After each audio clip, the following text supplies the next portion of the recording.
নতুন কিছু জিনিস বাড়িতে এলে সেই মজা লাগে। Hello everyone, welcome back to my channel. সবাই তোমরা কেমন আছো? আশা করি তোমরা সবাই ভালো আছো আর সবাইকেই জানাই শুভ সন্ধ্যা। তো বন্ধুরা, চলে এলাম তোমাদের সামনে ছোট্ট একটা ব্লগ ভিডিও নিয়ে। তোমরা তো টাইটেল আর থাম্বনেল দেখে তো অলরেডি বুঝেই গেছো তো আজকের ভিডিওটা কি হতে চলেছে। সত্যি কথা বলতে প্রত্যেক বছর এই পুজোর সময় আমি কিছু জিনিস কেনাকাটা করে থাকি, কিছু না কিছু আসবাবপত্র বাড়িতে আসবেই আসবে। সামনের বছর নিয়েছিলাম আনলা সমেত একটা শোকেস, যেখান থেকে মানে আয়না ছিল, মুখ দেখা যাবে, ভেতরে পোশাক আশাক রাখা যাবে।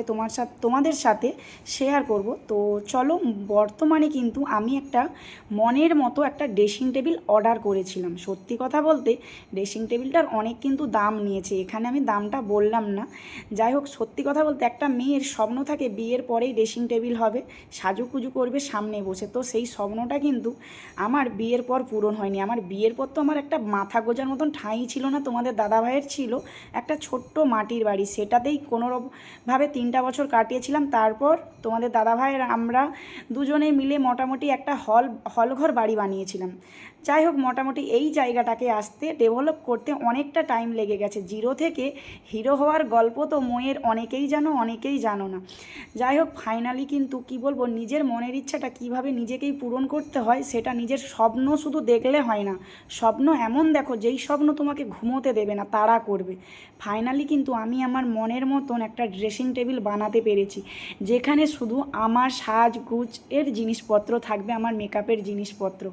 তো যাই হোক, মা আমাকে বকাবকি করেছিল, কি দরকার ছিল, একটা তো আলমারি রয়েছে, সেখানে মুখ দেখতে পাচ্ছিস, একটা আয়না রয়েছে, মানে নিচেও একটা টিভি শোকেস রয়েছে। নিচে যেহেতু নিচের রুমে আমি থাকি না, আমি থাকি এখন ওপরের রুমটাতে, নিচে মা থাকে, বাবু থাকে, আর ওপরটাতে যেহেতু আমি থাকি, তো ওই সাইডটাতে যে আমি যে টিভি মানে আনলা শোকেসটা যে রেখেছি, আমার খুব সমস্যা হয়।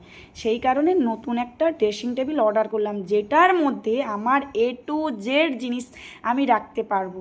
তো আজকে আমি সেই খুশি, আজকে কিন্তু ড্রেসিং টেবিলটা ফাইনালি কিন্তু চলে এসে। আর সত্যি কথা বলতে নিজে ইনকাম করে কিছু করার মজাটাই কিন্তু আলাদা।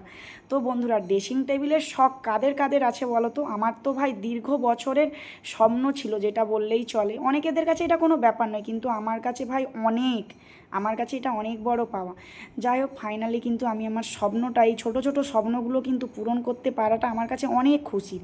আর এই যেটার কথা বলেছিলাম, এটাই হচ্ছে সেটাই। এই সেগুন কাঠের আনলা শোকেস মানে আলমারিটা আমি নিয়েছিলাম সামনের বছর দুর্গাপুজোতে।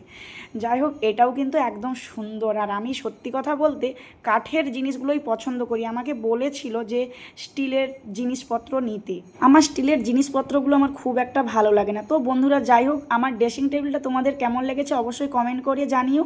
আর যারা আমার চ্যানেল নতুন, প্লিজ চ্যানেলটিকে সাবস্ক্রাইব করে পাশে থেকো।